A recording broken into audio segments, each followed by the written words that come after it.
शादी के 5 महीने गुजर गए थे, लेकिन उसे अभी तक कोई संतान नहीं थी।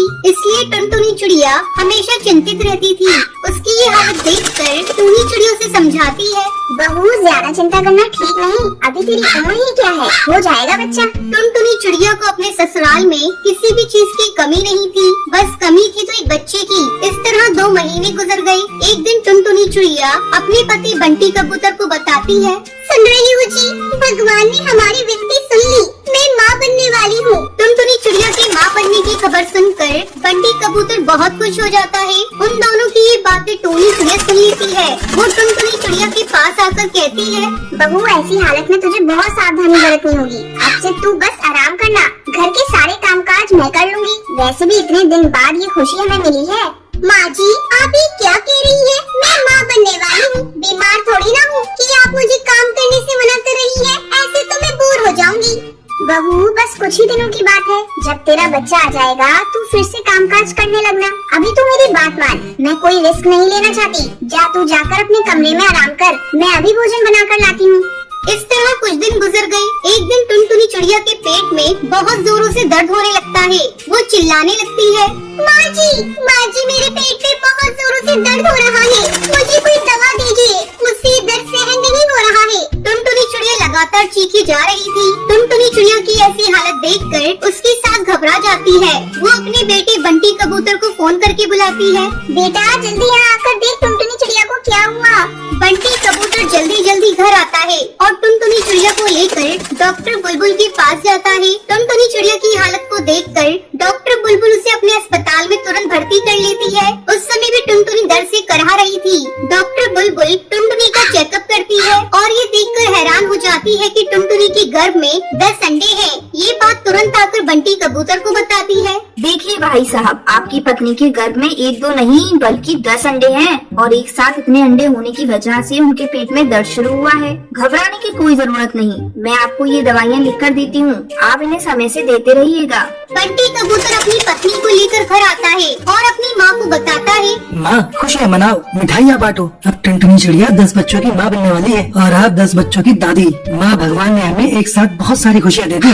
अपने बेटे के मुँह से बातें सुनकर टूनी चिड़िया बहुत खुश होती है। वो जंगल के पक्षियों के घर मिठाई लेकर जाती है। उसे बहुत ज्यादा खुश देखकर सुंदरी कौवी कहती है, क्या बात है टूनी चिड़िया, आज तू बहुत खुश है और ये मिठाइयाँ किस खुशी में बांट रही है? तुझे पता है सुंदरी कौवी, मेरी बहू 10 बच्चों की माँ बनने वाली है। बहुत दिनों के बाद मेरे घर में बच्चों की किलकारियाँ गूंजेंगी। अच्छा अब मैं चलती हूँ, मुझे कई जगह मिठाइयाँ बांटनी है। फिर टूनी हरी काकी के घर जाती है। ये ले हरी काकी, मेरी बहू माँ बनने वाली है। तुझे पता है मेरी बहू एक साथ 10 बच्चों की माँ बनेगी। टूनी, ये तो बहुत ही खुशी की बात है। भगवान ने तेरी बहू की जैसी सोनी गोद भरी है, वैसे सभी की गोद भर दे।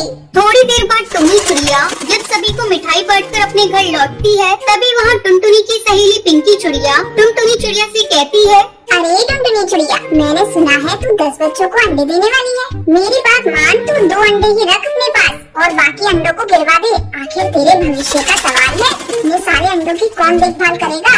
ये सब टूनी चिड़िया सुन लेती है और पिंकी चिड़िया से गुस्से में कहती है, अरे जा करमजली, तू ऐसी गलत बात यहाँ मत कर और जाकर अपने घर का काम संभाल। तू देखना हम 10 बच्चों की कितनी अच्छे से देखभाल करेंगे, तुझे चिंता करने की कोई जरूरत नहीं। टूनी चिड़िया की बात सुनकर पिंकी चिड़िया वहाँ से मुंह बनाकर चली जाती है। माँ जी मुझे माफ कर दीजिए, अब मैं पिंकी चिड़िया को कभी अपने घर नहीं बुलाऊंगी और उससे बात भी नहीं करूँगी। थोड़े दिन बाद टूनी चिड़िया देखती है कि टुनटुनी चिड़िया ने 10 अंडे दिए हैं। माँ जी ये अंडे तो कितने प्यारे प्यारे हैं, बस कुछ ही दिनों में इनसे बच्चे बाहर आ जाएंगे। दोनों सास बहू दिन रात जागकर अंडों की देखभाल करती है। कुछ दिनों बाद वो समय भी आ जाता है जब अंडे से प्यारे प्यारे बच्चे बाहर आ जाते हैं। पूरे घर में बच्चों की किलकारियाँ गूंजने लगती है। ये सुनकर पूरा परिवार खुश हो जाता है। फिर सभी खुशी खुशी रहने लगते हैं।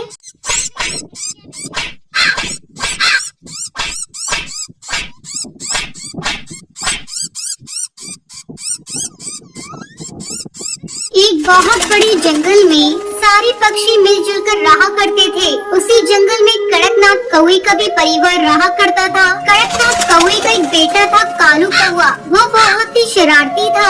उसने जंगल के सारे पक्षियों के नाक में दम कर रखा था।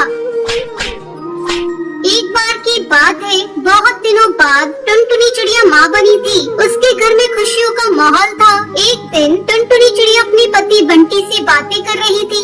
बंटी, बड़े दिनों बाद भगवान ने हमें माँ बाप बनने का सुख दिया है। हम अपने बच्चे को कोई कष्ट नहीं होने देंगे।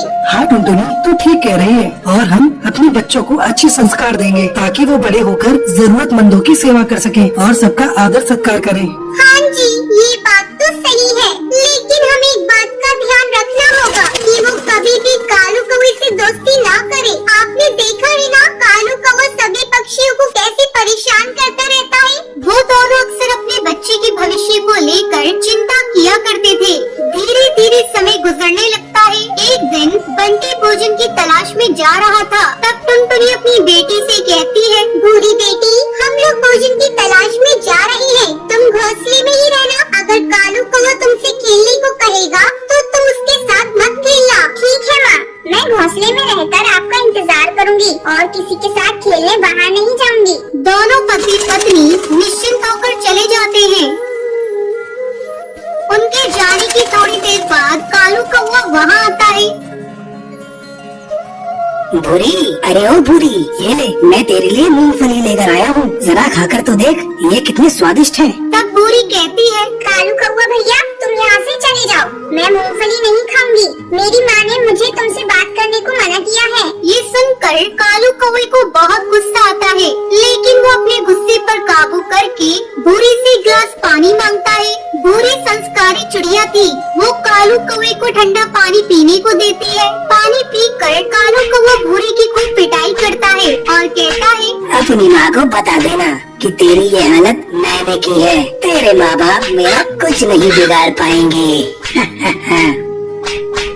इतना कहकर कालू कौवा वहाँ से चला जाता है। बूढ़ी दर्द से कराह रही थी। शाम को जब टुनटुनी चिड़िया और बंटी कबूतर घर आते हैं तो अपनी बेटी की हालत देखकर घबरा जाते हैं। बूढ़ी अपनी माँ को सारी बात बताती है। तब टुनटुनी गुस्से में कालू कौवे के घर जाती है। उस समय कालू कौवे का पिता कड़कनाथ घोंसले के बाहर ही बैठा था। कड़कनाथ भैया, आपकी बेटी ने मेरी बेटी को मार मार कर अधमरा कर दिया है। अपने बेटे को संभालो, नहीं तो एक दिन तुम्हें रोना पड़ेगा। टुनटुनी की आवाज सुनकर सुंदरी कौवी घोंसले से बाहर निकलती है। टुनटुनी चिड़िया, जब से तुम माँ बनी हो तुम बहुत घमंडी हो गई हो। मेरा बेटा तुम्हारी आंखों में चुभने लगा है। ये देखो, मेरा बेटा बैठकर पढ़ाई कर रहा है। कल उसका इम्तिहान है। तुम्हारी बेटी झूठ बोल रही है। अब जाओ यहाँ से। अगर तुमने दोबारा मेरी बेटी की शिकायत की तो मुझसे बुरा कोई नहीं होगा। इस घटना के कुछ दिनों तक कालू कौवा शांत रहता है। एक दिन जब वो खेलने जा रहा था तो वो देखता है कि जिगरबाज का बच्चा अपने घोंसले में अकेला था। कालू कौवा से पीट कर अधमरा कर देता है। जब इस बात का पता जिगरबाज को चलता है तब वो अपने साथियों के साथ मिलकर कालू कौवे के घर पर धावा बोल देता है। इस हमले में कालू कौवा और उसका पूरा परिवार खत्म हो जाता है। कालू कौवे के बुरे कर्मों का फल उसके पूरे परिवार को भुगतना पड़ता है। उस दिन के बाद से जंगल के सभी पक्षी खुशी खुशी रहने लगते हैं। सुंदरवन जंगल में बंटी कबूतर एक दिन अपनी पत्नी टुनटुनी चिड़िया से झगड़ रहा था। वो कोई भी काम नहीं करता था, दिन भर घर में पड़ा रहता था। एक दिन वो टुनटुनी चिड़िया से शराब पीने के लिए पैसे मांगने लगा। जब टुनटुनी चिड़िया उसे पैसे देने से मना करती है तब बंटी कबूतर उससे कहता है, तू मुझे पैसे देने से मना कर रही है, अब तू नहीं बचेगी। अब बंटी कबूतर टुनटुनी चिड़िया को खूब मारता है। तभी टुनटुनी चिड़िया कहती है, तू क्या सोच रहा है? अगर तू मुझे मारेगा तो मैं तुझे पैसे दे दूंगी। जा, मैं नहीं दे रही तुझ जैसे निकम्मे को पैसे, और मैं तेरी शिकायत पुलिस में जाकर करूंगी। बंटी कबूतर टुनटुनी चिड़िया की बातों को सुनकर डर जाता है और घर छोड़कर भाग जाता है। टुनटुनी चिड़िया अपनी किस्मत पर रो रही थी।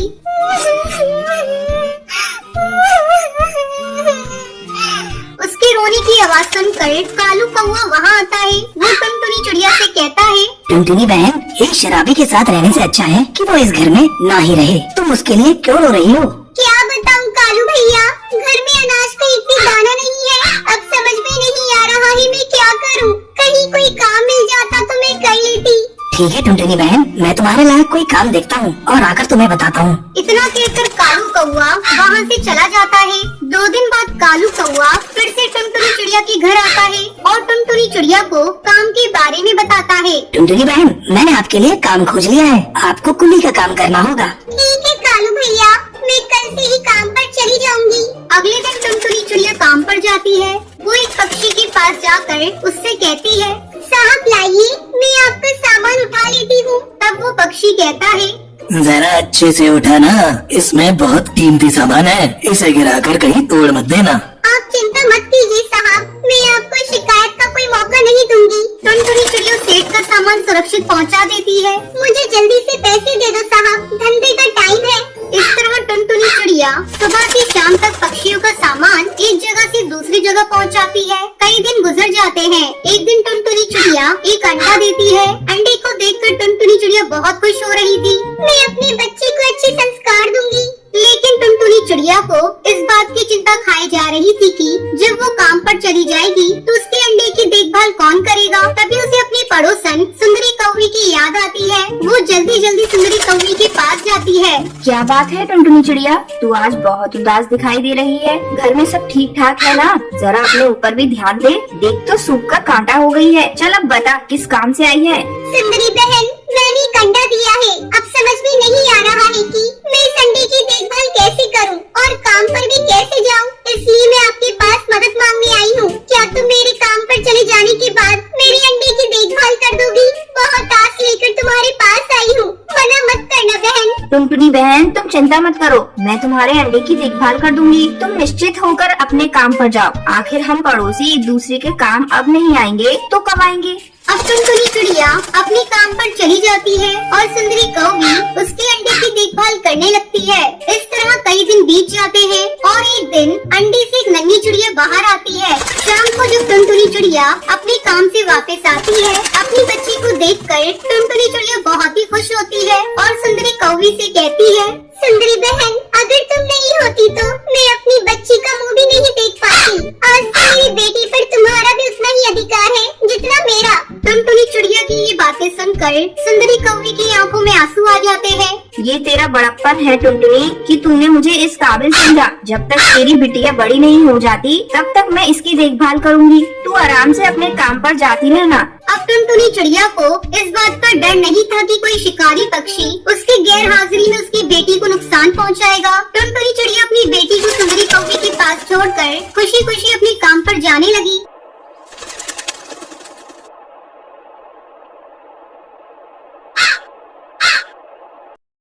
चंदनवन जंगल में टोनी और टुनटुनी नाम की सास बहू रहा करती थी। एक दिन टुनटुनी अपनी सास टूनी से कहती है, माँ जी, सब्जी लेने सब्जी मंडी चलते हैं। अरे बहू, सब्जियों के दाम तो आजकल आसमान छू रहे हैं। तो माँ जी, इससे हम लोगों को क्या मतलब? हम लोग तो बस अपना काम करेंगे और चलते बनेंगे। आप सब्जी वालों को अपनी बातों में फंसा लीजिएगा और मैं धीरे धीरे सब्जियों को चुरा कर रख लूंगी। ठीक है बहू, तू बड़ा सा थैला ले ले और चलते हैं।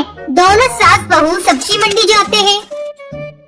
माँ जी, चलिए इस कालू सब्जी वाले के पास चलते हैं। वो सब्जी वाला कुछ उल्लू टाइप का लग रहा है। हाँ हाँ बहू, चल। सब्जी वाले की दुकान पर पहुंचकर, भैया ये लौकी कितने रुपए किलो है? 50 रुपए किलो माँ जी। नहीं नहीं, ये तो बहुत महंगी है। बताओ भैया, टमाटर कितने किलो दिए हैं? टमाटर तो 80 रुपए किलो है। ये तो और भी ज्यादा महंगे हैं। समझ में नहीं आ रहा है, क्या लूं? अच्छा भैया, बैगन की कीमत बता दो। बैगन 40 रुपए किलो है माँ जी। इस तरह टोनी अपनी बातों में सब्जी वाले को फंसाए हुए रहती है और वहाँ टुनटुनी धीरे धीरे सब्जियों को चुरा कर अपने थैले में रख रही थी। बहन जी, आपको सब्जियाँ लेनी है या नहीं? बेकार में क्यों चिक चिक कर रही हैं? भैया, सब्जियों के कुछ सही रेट लगाओ तो मैं सब्जियाँ ले लूं। बहन जी, सब्जियों के रेट मैंने सही लगाए हैं। आपको लेने हैं तो लीजिए, नहीं तो कहीं और जाइए। हर जगह सब्जियों के यही भाव है। माँ जी, चलिए कहीं और चलते हैं। इन्हें तो अपनी सब्जियों को बेचने का मन ही नहीं है। टोनी टुनटुनी का इशारा समझ जाती है और वहाँ से चल देती है। रास्ते में टोनी टुनटुनी से कहती है, बहू, बाजार आए हैं तो चल किसी सुनार वाली दुकान पर चलते हैं। अगर मौका मिलेगा तो 1-2 सोने के हार चुरा लेंगे। नहीं माँ जी, मुझे तो सुनार वाली की दुकान पर जाने में डर लग रहा है। अरे बहू, इसमें डरने वाली क्या बात है? चल इस बार दुकानदार को तू बातों में फंसाए रखना और मैं 2-4 हार उड़ा लूंगी। ठीक है माँ जी, जब आप कह रही हैं तो चलते हैं। दोनों सुनार वाली की दुकान दुकान पर जाती है। आइए आइए बहन जी, कहिए आपको कैसी चूड़ियाँ और हार दिखाऊं? भाई साहब, आपकी दुकान में जो सबसे महंगे सोने का हार है वही दिखाइए। अभी दिखाता हूँ बहन जी। थोड़ी देर बाद ये लीजिए बहन जी, ये मेरे दुकान के सबसे महंगे हीरे का हार है। कहिए कौन सा दे दूं?